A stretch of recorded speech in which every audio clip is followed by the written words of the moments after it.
김경래 최강시사 2부 시작하겠습니다. 전국의 뜨거운 현안을 여야 의원 두 분과 이야기 나눠보는 시간입니다. 최고의 정치. 이번 주부터는 금요일이 아니라 화요일로 시간을 옮겼습니다. 이 시간으로 옮겼고요. 그리고 선수도 교체가 됐습니다. 먼저 계속 자리를 지키고 계신 자유한국당 김영우 의원 나와 계십니다. 안녕하세요. 네, 계속 자리를 지킨다고 그러니까 참 이거 뭐 아니요, 날짜를 옮긴. 예, 반갑습니다. 예. 그리고 김진표 의원님이 그동안 고생을 좀 해주셨는데 이번 주부터는 김종민 의원이 선수 교체를 해서 나오게 되셨습니다. 반갑습니다. 예, 안녕하세요. 김종민입니다. 예. 조금 연령대가 낮아졌습니다. 그 덕분에. 그래봤자 저보다 다 나이가 많으십니다. 김진표 의원님 서운하시겠던 연령. 아니, 뭐 연령대가 낮아졌다고 좋은 건 아니에요. 맞습니다. 어제 제가 의원총회에서 김진표 의원님 뵀는데요. 네. 그냥 등을 두드리면서 네. 잘 부탁해 그러면서 말씀을 하시길래 좀 뭔가 그랬어요. 그래서 오늘 오면서 보니까 이거 말씀하신 거구나. 이 얘기였구나. 지난주에 이제 김종민 의원 나오신다고 제가 간단하게 뒤에 말미에 소개를 했더니 뭐랄까요, 기대하신다고 해야 할까요? 그런 분들이 꽤 있더라고요. 문자 보내주시는 분들이. 팬들이 좀 있으신가 봐요. 모르겠습니다. 겸손하시네요. 어쨌든 자, 유튜브 라이브로도 함께하고 계십니다. 짧은 문자는 50원, 긴 문자는 100원이고요. 문자로 질문이나 의견 보내주시면 제가 전달을 해드리겠습니다. 스마트폰 애플리케이션 콩 이용하시면 무료고요. 오늘 할 얘기는 뭐 일단은 정해져 있습니다. 다들 청취자 여러분들도 그 얘기 하겠지라고 생각하실 겁니다. 임종석 전 비서실장, 김세연 자유한국당 의원 두 분이 불출마를 선언을 했습니다. 근데 약간 좀 다르긴 한데 뭐부터 시작을 할까요?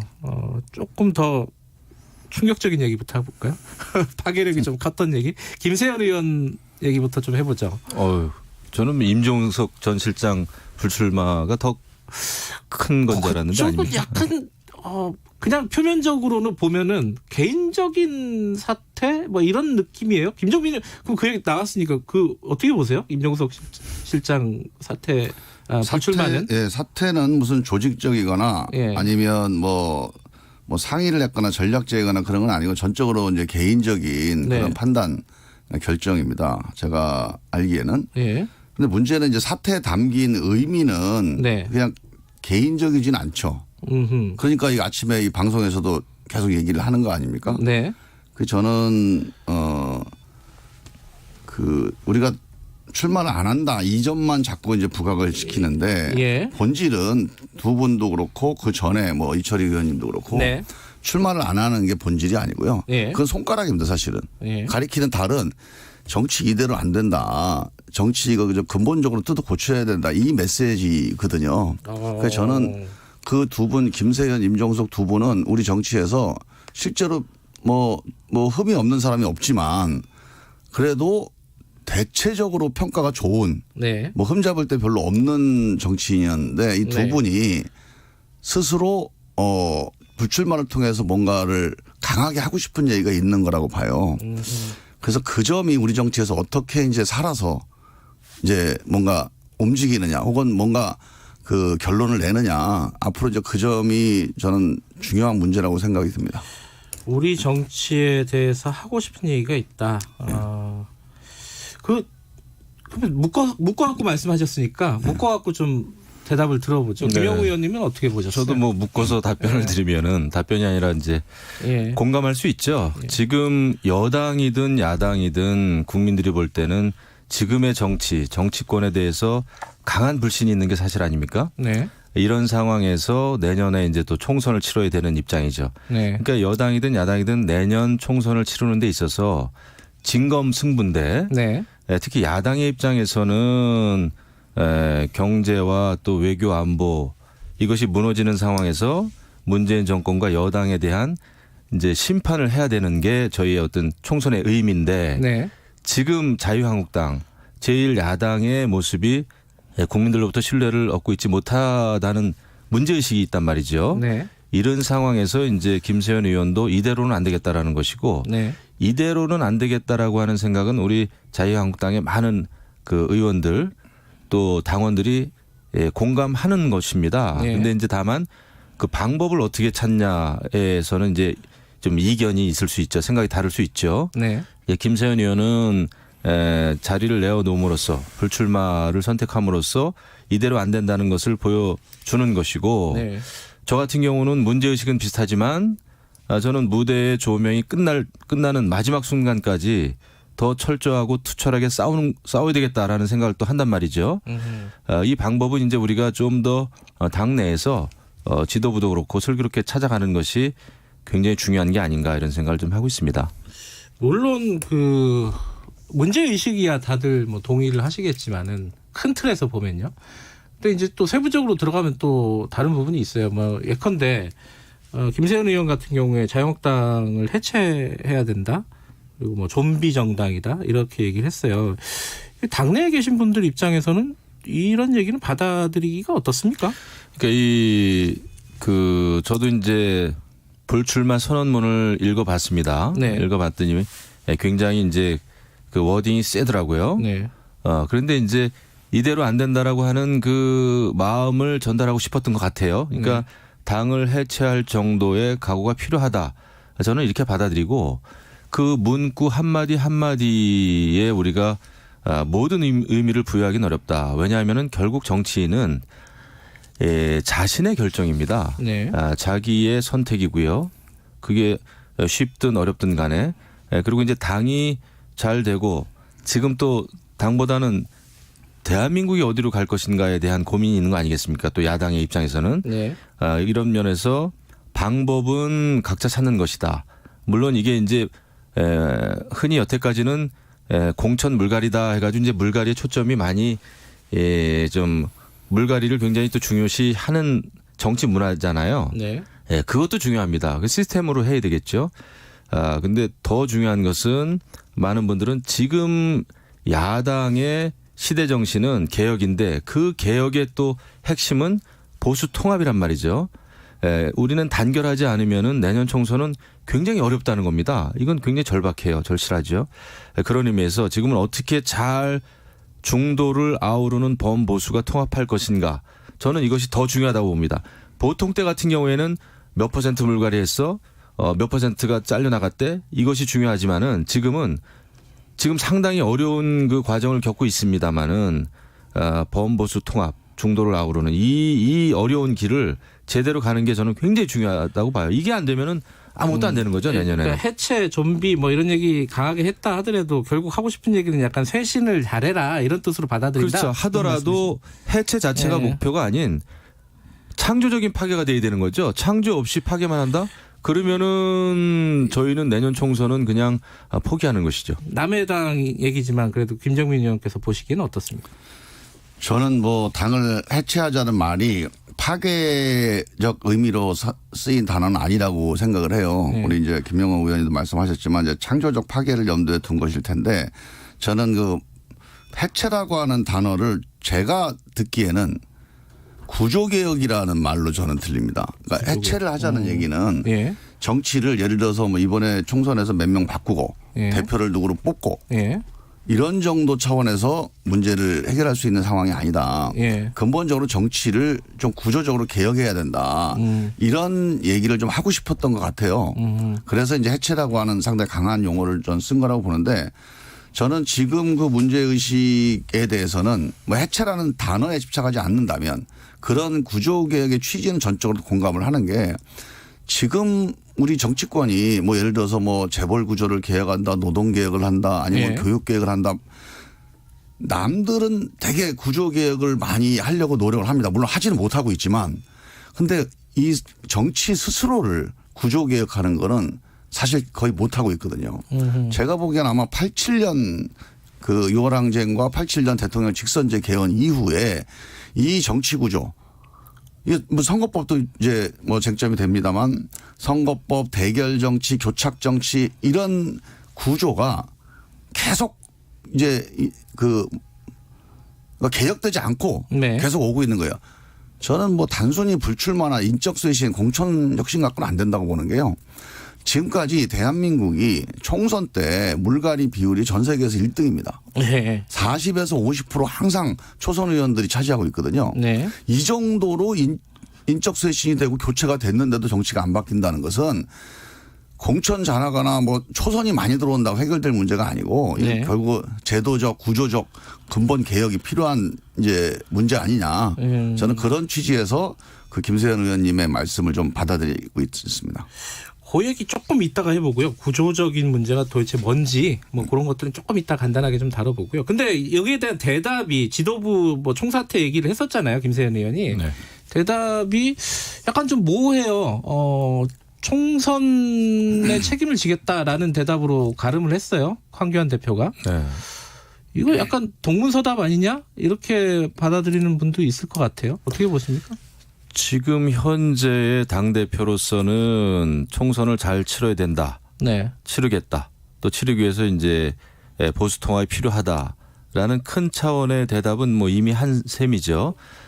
근데 이제 총선 끝나고 결과가 안 좋으면은 이제 사퇴하겠다라고 하는 것은 뭐 자칫 국민들이 볼 때는 그러면 소 잃고 외양간 고친다는 건가? 뭐 이렇게 받아들일 수가 있는데 제가 만나본 황교안 대표는 고민이 많습니다. 제가 뭐 한 3주 전에 뵌 것 같은데 그리고 이제 개혁을 하겠다. 개혁 중에서도 보수 통합을 좀 하겠다라는 강한 의지는 있어요. 근데 이것을 어떻게 잘 기술적으로 풀어가느냐에서는 사실 지금 아직까지 제대로 보여주는 건 아직은 좀 없는 것 같아요. 하지만 노력은 굉장히 할 의지가 있는 것으로 저는 알고 있습니다. 근데 지금은 총선을 잘 치르기 위해서는 인재 영입도 잘해야 되겠고요. 저는 뭐 박찬주 대장 이런 사람 절대 오면 안 된다고 생각합니다. 저는 뭐 개인적인 의견을 여러 차례 말씀드렸습니다마는 국민 속에서의 국민 영웅, 인재를 찾아야죠. 지금 뭐 이미 특권층인 사람을 인재 영입해서는 안 된다고 보고 이런 등등의 혁신과 또 인재 영입과 보수 통합의 방안을 찾고 있는 것으로 저는 알고 있는데 정말 하려면 제대로 해야 된다. 국민들 중간중간에 실망시키지 말고요. 그래서 황교안 대표를 포함한 지도부는 거기에 올인해야 됩니다. 알겠습니다. 네. 이 대답 김세현 의원이 말한 질문에 대한 대답이 됐다고 보십니까? 황교안 대표의 얘기가 김종민 의원께서 보시기에는? 저는 이제 김세현 의원이 주장하거나 말하려고 했던 일종의 전류 같은 건데 네. 거기 그 문제의식이 전혀 전달이 안 된 것 같아요. 저는 조금 뭐 과하게 얘기하면 정치에서 선거를 우리가 무시하고 정치를 할 수 없습니다만 네. 선거만 우리가 생각하는 정치. 네. 이 정치를 그만하는 거가 제가 김세현 의원이 주장했던 그 여러 가지 주장의 단계에 있는 함축이라고 보거든요. 네. 그러니까 선거 승패를 가지고 이제 거취를 말씀을 하시는데 저는 이미 선거 이전에 누구로 바꾸느냐도 중요하지만 그 바뀐 사람들이 선거 이후에 이겨서 무슨 정치를 할 거냐 이 점에 대해서 이제 논쟁을 해야 된다고 봅니다. 그리고 그 점에 대해서 확실하게 이거 뭔가 새로운 정치를 하겠다. 네. 많은 분들이 불출마를 하면서 뭐 정치를 그만두겠다고 하는데 우리는 정치하겠습니다라고 얘기하는 거 아닙니까? 그러면 네. 정치를 어떻게 하겠습니다. 이 사람들이 이렇게 정치에 대해서 절망을 했는데 우리는 그거를 단순히 개인적인 절망으로 선택하지 않고 이 정치를 바꿔보는 쪽으로 선택을 했습니다. 저는 그래서 황교안 대표께서 김세현 의원이 얘기했던 그 내용을 그래서 당도 어떻게 바꾸고 대한민국 정치 이렇게 바꿔보겠다. 그리고 그분은 또 신인 아닙니까? 네. 그러니까 새로운 정치인이니까 내가 정치권 와봤더니 이거 정말 문제입니다. 내가 총선 이기는 것도 중요하고 대통령 나가는 것도 중요하지만 정치 이건 한번 이렇게 뜯어 고쳐보겠습니다. 이런 의지로 화답을 하시는 게 저는 더 맞지 않았을까. 그냥 총선의 승패 이걸로 대답하신 거는 저는 조금 안 맞는 것 같아요. 이 궁합이. 예. 할 수 있으면 짧게 하고 넘어가죠. 예. 김종민 의원님께서 아주 핵심을 짚어주신 것 같아요. 오늘 분위기 좋네요. 예. 저희는 정치를 하는 이유는 오늘보다 좋은 내일의 정치를 위해서 네. 이제 우리가 다 정치에 입문했단 말이죠. 이런 상황에서 어떻게 정치를 잘할까를 이제 고민해야 되는 것이고 마치 지금 현재 정치를 하는 사람들은 저 욕심 많은 사람들이야. 자기 밥그릇밖에 몰라. 네. 라고 하는 게 이제 현재의 정치권을 바라보는 국민들의 인식임에는 틀림이 없습니다. 하지만은 정치라는 것은 어떤 그 사적인 욕망이나 권력 의지를 통해서 공공선을 이루는 겁니다. 공공의 이익, 국민의 이익, 나라의 이익을 위해서는 일을 해야 되는 거잖아요. 이런 상황에서 어떻게 정치를 잘할 것인가를 고민하는 것은 굉장히 중요한 그 정치의 본질이다. 네. 이게 굉장히 추상적인 이야기 같습니다만은 그렇기 때문에 아까 김정민 의원님도 이런 시스템이나 제도 개혁이 굉장히 중요한 것이다. 사람은 4년마다 계속 바뀌는데 왜 정치는 이 모양일까? 이거에 대한 근본적인 고민이 있어야 되는 거죠. 근데 그 김정민 의원께서 말씀하신 부분은 이해는 되는데 그러면 여당은 그런 대답을 하고 있느냐? 이런 질문에 대해서는 어떻게 대답하시겠어요? 저는 뭐 이제 황교안 대표님 말씀이 나왔으니까 제가 이제 황 대표님에 대해서 말씀을 드린 거지. 그 책임이 이제 황교안 대표님이나 아니면 한국당에만 있다 이렇게 말씀드리는 건 아니에요.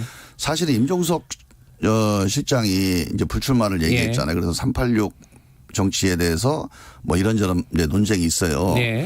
저는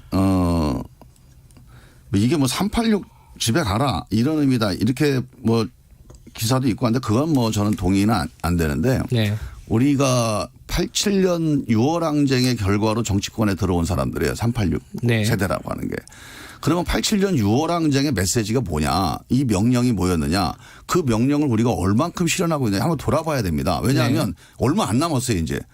지난 30년이 20대부터 시작해서 50대까지 지금 60 가까이 한 40여 년, 30여 년을 대한민국 정치의 주역으로 뛰었거든요.